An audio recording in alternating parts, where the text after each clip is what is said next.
আজি আমি কচু পিটিকা বনাব লৈছোঁ। এয়া কচু মা আৰু মই বিচাৰিলোঁ।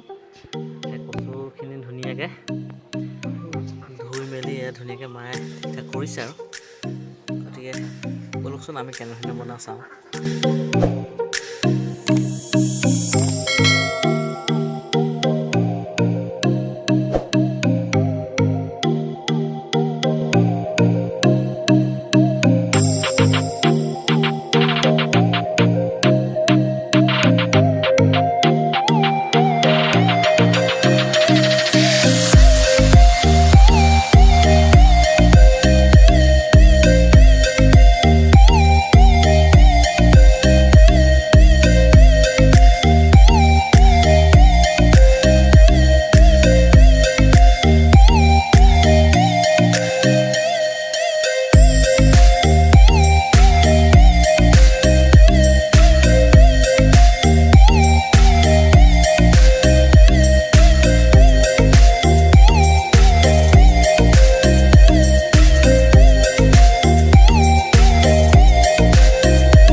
ভিডিঅ'টো চাই কেনে পালে আমাক জনাব।